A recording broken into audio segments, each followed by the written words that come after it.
My great-grandparents were alcoholics. I know that might sound blunt, but it's the truth.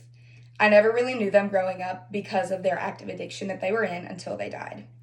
My grandfather, so my great-grandparents' son, had to make a hard choice when he was 18 years old to walk away from his parents because of the addiction that they were in. He decided for himself he would not live a life of addiction like them. In choosing that, later down the road, he met his wife, my grandmother, and then had his own son. And then his own son met my mom, and they had me and my sister. And when it came time for my great-grandparents to attempt to have a relationship with their great-grandchildren, my grandfather told them, "You will not have a relationship with them unless you are sober." I died never knowing my great-granddaddy Chester or my great-grandmother because of their addiction. People drink for lots of reasons. My great-grandparents drank because they did not know how else to cope. I've seen people cope with mental, personal, physical, emotional issues in very unhealthy ways. But I've also seen somebody make the hard and right choice to learn healthy ways to cope. I stand here today to urge to you to learn to cope with life stressors in healthy ways, like listening to music. Before we talk about using music to cope, let's actually define what stress is. What is stress? According to the American Psychological Association, stress is a normal reaction to everyday pressures, but can become unhealthy when it upsets your day-to-day functioning.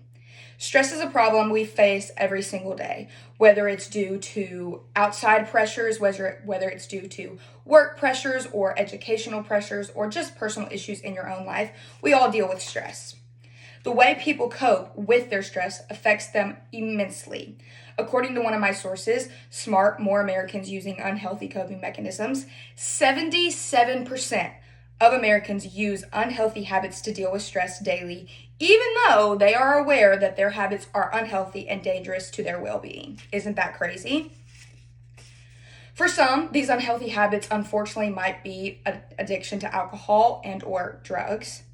Many of my great-grandparents didn't even realize that their health issues were coming from their unhealthy coping mechanisms.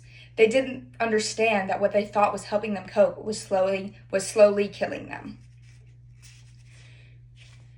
Now the question is, how should we cope then?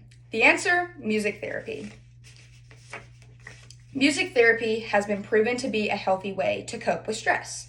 According to one of my cited sources, music listening has frequently been related to various neuroendocrine, physiological, and psychological changes that are considered beneficial for stress recovery. For example, music has been associated with a lower heart rate.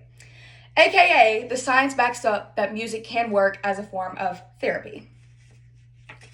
So my next point is, music is a simple solution to battling our day-to-day stress. As mentioned, people use other ways to cope, but they can be harmful, time-consuming, and expensive, aka a bunch of negative things we do not want. Music is free, it's fast, and it's affordable. Music is a quick fix that is damage-free. And imagine how it could help you manage your stress as a college student. As students, most of us don't have extra of these two things, time and money. I know I sure don't. Using music is quick and effective, and it costs virtually nothing. According to two of my other sources, music is a treatment different from other psychological counselings.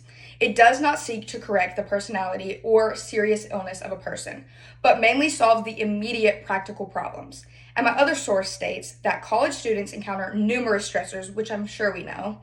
I left out some of the quote, and I'm indicating that here, but at the very end of that quote, it says, musical therapy has been recognized as a tool for stress reduction. So in other words, it may not solve the deeply rooted issues, but it does work for that quick fix, which is exactly and ironically what people are looking for in alcohol or a quick drag of a drug.